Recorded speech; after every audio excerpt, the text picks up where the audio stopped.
Hello everyone, welcome back to my YouTube channel. So today we are going to solve day 18 problem of this month on LeetCode. Before starting, if you guys haven't subscribed my YouTube channel yet, then please go ahead and subscribe it. Now without any delay, let's get started with today's problem. Problem number 1895. Largest magic square. So let's read the problem statement.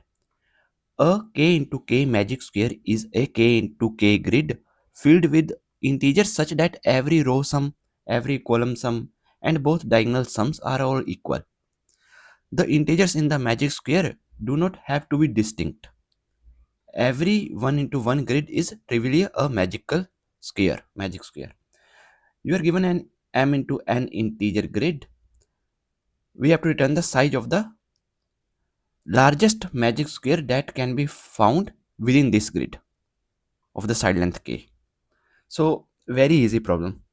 So here if you see this example number 1, so if I fill all these values in the grid 7 1 4 5 6, so here how many number of rows we have? So number of rows is 4. So let's say your number of rows is m 4, and how many number of columns you have? Let's say n value 1 2 3 4 5 5. So you have 5 uh, 4 rows and 5 columns. This is what you have given, right? Now what you need to do here, you have to simply find out the largest k into k magic square in which the row sum, if you see this red color highlighted box, so here a row sum is 5 plus 1 6, 6 plus 6 12, 5 plus 4 9 plus 3 12, 2 plus 7 plus 3 12. So here see all these values, the total sum row wise is 12, column wise sum if you see it is also equal to 12. Same way if you see diagonally again the sum is 12. Clear this part? This is what we need to do. Very simple. Now you have to form a square, right? So m is equal to 4 and your n is equal to 5. So the max square size that you can form is going to be 4 into 4 only, right? It's not going to be 5 into 5 because 5 into 5 is not possible because m is 4 itself. So 4 into 4 is possible. So this is the max that you can form. So if you start from here, then maybe you try this. Note this complete 4 into 4. This is one option you have. Then after that, let's say you move here and from here you try to form 4 into 4. This is one option you have. Now after that, let's suppose you start from here, but here you can't form 4 into 4. Here also you can't form 4 into 4. Here also you can't form 4 into 4. Starting from here. Starting from here you can form 4 into 4? No. So with 4 into 4, only these two are the options. Next time, this is for side length 4. So with the 4 you will find out the row sum, column sum, diagonal sum. Then if with this you will not find, if you will not find any row sum equal to column sum equal to diagonal sums, then maybe you start with 3 into 3. Then this is one option you have for 3 into 3. The next time, this is one option you have. Then from here if you start, this is one option you have. Then from here you can't start, from here you can't start, then from here you can start. So this is one option you have. Then from here you can start, this is one option you have. With this option, the answer is possible. And with any one option, if answer is possible, just return the output with the side length of that k value. Let's say k is first, you are starting with 4 side, then k is equal to 3, you start.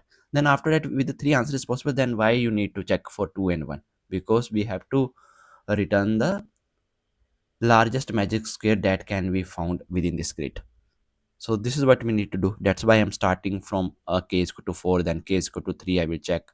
If with this also answer not possible, then k is equal to 2, I will check. Then in the end, I can simply return the output as 1, because 1 into 1 is a magic square as per this problem, right? Every 1 into 1 grid is trivially a magic square. So this is given. Clear this part? So now, very simple problem, nothing complex here. Constant sizes were also very small. we can optimize this problem little bit.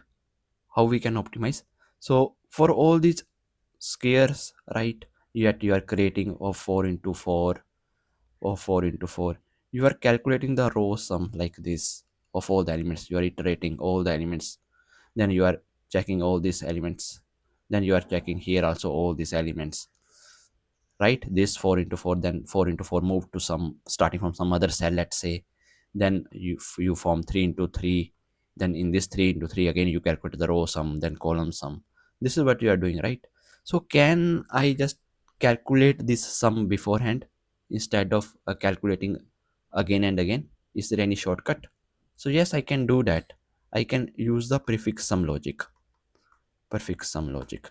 How can you I use that prefix sum logic? So that is also going to be very simple. So let me show you how what you need to do for the prefix sum calculation here. Same diagram, right? So here I will maintain the prefix sum row wise. So here let's suppose until here 0. So 0 plus 7, if I do, I get 7. 7 plus 1 I will do, I will get 8. 8 plus 4 I will get 12 here. 12 plus 5 I will get 17. 17 plus 6 I will get uh, it's going to be 18, 19, 20, 21, 22, 23, 23, right? So now here this is nothing but a row wise sum, right? So here this is one array, let's suppose I'm creating. So here what does this value show? This value shows the prefix sum until here. This value shows prefix sum from starting from here to here. This value shows prefix sum until here. This value 17, it shows the prefix sum until here. This value shows the prefix sum until here of all the elements, row wise, right? So row wise, how I'm going to uh, calculate all these values? So here also I need to do the same thing. Here also I need to do the same thing. So one extra column I'm taking in the row. So I will create the prefix sum array like this. Int 2D array I will create. Row is equal to new int, and here I have to check for this row, I have to check for this row, I have to check for this row, I have to check for this row. So row count is same, but here if you see column, I'm check there is one extra column because 0 1 2 3 4 5. So 5 is going to store the values from 0 to 4 in the this grid. So here I will write n plus 1. So this is the reason I'm creating like this.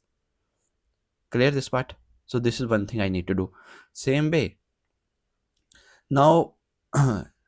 now now here let me show you for this one how it is going to help. So 0 0 plus 2 2, 2 plus 5 7, 7 plus 1 8, 8 plus 6 14, 14 plus 4 18. So now if I need to calculate this sum, what I will do, in that in this case, so I am going to simply do one thing. So what is the value that I have here at this 14? From this I am going to subtract the value that I have here, that is 2. So 14 minus 2 is 12. That's it. Simple. In one go I am able to find the answer. So from this, if I need sum until here, so I will just take this value. So this 14 is nothing but the overall value, 6 7 8 9 14, and from this I subtract this, which is nothing but until here, so I will get this part. Clear? So this is how this is going to work. Same thing you have to do column wise also. So column wise also, these all columns you have to check, but there will be one extra column. So here you are going to store 0, then 0 plus 7 is 7, 7 plus 2 is 9, 9 plus 1 is 10, 10 plus 1 is 11, like this. So these are the values that you are going to store. So this is also right. So one extra you are taking, one extra for column, the one extra row is going, you are going to take. So m plus 1 here, and n is going to remain same because the number of columns is same, right? So 0 here, 7 8 9 10 11. So that's what you need to store. And here again same thing. if I ask you to fill all these values for this one, so here in the starting you are going to fill 1, so 0 plus 1 is going to 1, then 1 plus 5 6, 6 plus 5 is 11, 11 plus 2 is 13, 13 is what you are going to fill here, right? Now overall if I ask you to calculate, so column, right, if you need this to this, so here you have 13, from this you have to subtract this one, 13 minus 1 is 12, so that is nothing but this sum. So these are two things that you need to take care. Clear? And everything else is going to be very simple. You are able to find out the row sum and column sum directly using this prefix sum logic for row and column. Diagonal also. Now in case of diagonal, it's also very simple. Let's say this is your diagram. Simple brute force is what we can apply in all these things, geometry type problems. Constant size is also small. And then after applying the brute force, we have to see if we can optimize. So here using prefix something, I am able to optimize a little bit. Now I will show you the diagonals. So diagonals, you need to calculate these values. And here you need to calculate these values diagonally. This is one diagonal and this one diagonal.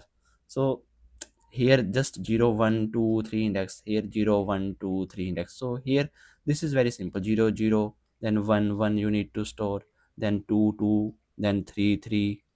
So this is very easy, simply uh, both the values are same, right, indexes. Here this is nothing but 0 comma 3, this is nothing but 1 comma 2, this part, this is nothing but 2 comma 1, this is nothing but 3 comma 0, right? All these values if you see diagonally. Now here it's very simple, right?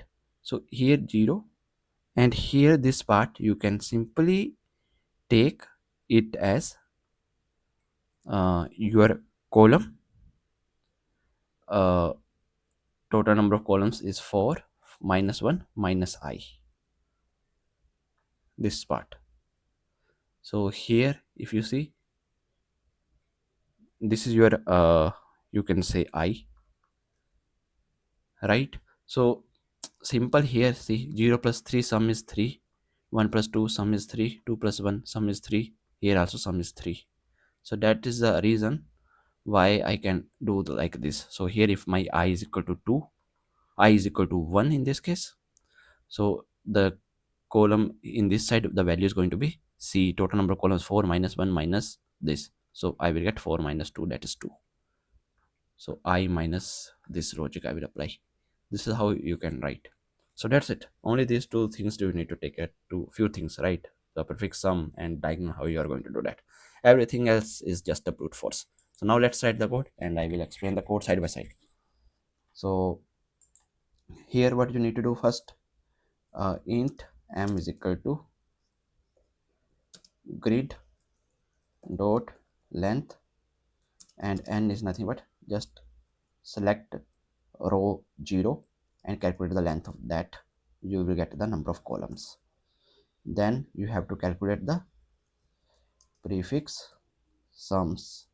So here you are going to write int row is equal to new int, and here you have to write m, and here you have to write n plus 1.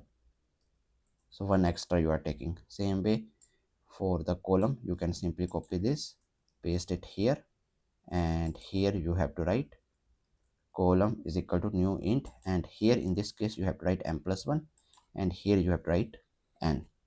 Then after that you have to run the nested loops for int I is equal to 0, I is less than m, I plus plus, and here you have to run one more loop for int j is equal to 0, j is less than n, and here j plus plus, and here row I told you how you're going to fill the prefix sum values I and j plus 1. For one row, here I am taking 0 initially by default, and from here I am filling the values. So this value is nothing but the combination of this 0 and this value 7. So here that's how I'm going to write. So this is nothing but row of I comma j, the previous same row, the previous column. So this is nothing but the prefix sum data I have stored. So initially it is 0 and the grid value at this particular value, this particular cell I and j. So that's how I'm going to fill it. So same way in just single loop you can do it for a column as well. So here instead of this row you have to write col, and here I plus 1, and here you have to simply write j, and here you have to write col of I comma j and grid ij. That's it. Now what is the max size of a square k into k you can form? So that is going to be the minimum. That's what I told you, right? Int max size is equal to math dot min of m comma n, and then we have to try from the largest size to smallest. This is what I will try. So for loop I'm running int k is equal to max size k is greater than equal to 2, I will say, and k minus minus. So 1 is already a magic square. So in the end, if I don't return anything from this loop, I will simply say return 1. That's it. And here int r is equal to 0, and r plus k I have to add. This value should be less than equal to m. We should not go out of mode, and r plus plus. So this is one box that I need to check, right? So here this is nothing but I will put it in my for loop. Int r is equal to 0, r plus k is less than m, and r plus plus. And inside this I will run one more loop for column cell, right? Complete cell r and c I need. And here c plus k also should not go out of bound, so it should be less than equal to n and c plus plus. Then here I will ask this method is magic. Tell me if this is perfect k into k square, in which all the rows sum is equal to column sum is equal to diagonal sum. So in this I will just pass the grid, I will pass the row, I will pass the column, int k is equal to max size. And here row col I am passing the arrays, the prefix sum arrays, and here I am passing r and c, and I am passing k value. So if this returns me true, so I will simply return the k, the largest side we need to return, right? Here I'm going to return the side length k, not area. Okay, so return k. And here this for loop ends, and in the end here I will simply say just return 1 into 1 is also magic. Every 1 into 1 is magic square, right? So return 1. So here every 1 into 1 is magic, right? This part clear, this part. Now I have to just write this is magic. That's it. That's it. And it is going to be very simple as well. Private boolean is magic, and here you have to pass the grid. So you can simply copy this, all the parameters we need to pass for this particular method. Row we need to pass, so just copy this, paste it here. Now column we need to pass, so just copy this, pass it here. And we have to pass r, we have to pass c, we have to pass k, and that's it. All these things we need to pass. And now inside this we are going to solve it. So what is going to be my target that I'm looking for? So target that I'm looking for is going to be simple row r, and here I have told you c plus k you have to do, minus row r, and here just write c. That's it. So this is going to be a target sum. Now you have to check rows, check rows. So here what you need to do, so you have to run one loop, int I is equal to r, I is less than r plus k, and here I plus plus, and here just write if row, and here I and c plus k. Now we have to check all the rows one by one. So if this, and from this if I subtract row of I and c, so if it doesn't come equal to the target, then simply you don't need to check any other row, right? So you have to simply return false from here. That's it. Same way you have to check for the columns. So you have to check for the columns. So here you have to write check columns, and here let's say j is going to start from c, and j is less than c plus k, and here you have to write j plus plus, and here if column of r plus k, and here just j, if this value, right, column of r k, and here from this you have to subtract what you have to subtract, same like above I'm going to write column of r, and here just j I will pass. So if from this if it is not equal to target, then again return false. So this is for this. Now you have to check the diagonals, right? So you have to check diagonals. So for this what you have to do, so let's say first int, this is diagonal 1, two diagonals are there, right? Diagonal 1 it's equal to 0, and diagonal 2 it is equal to 0.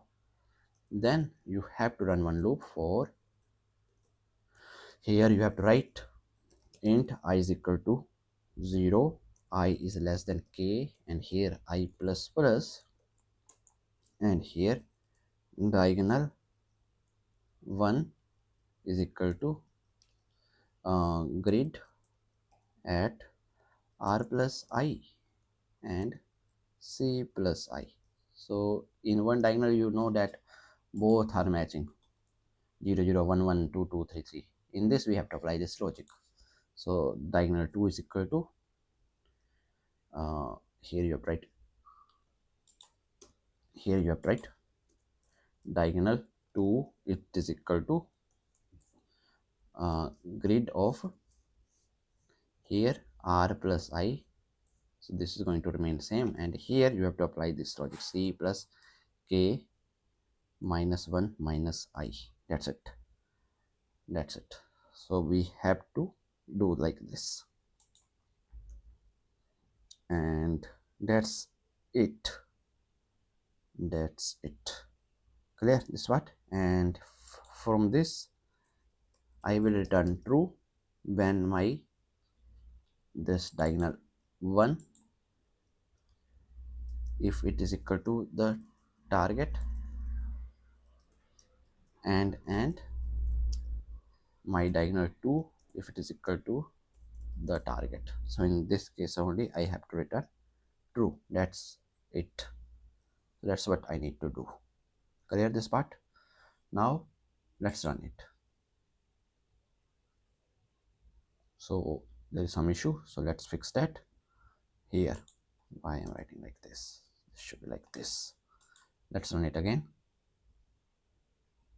So see, all the test cases has been passed. Now let's submit it.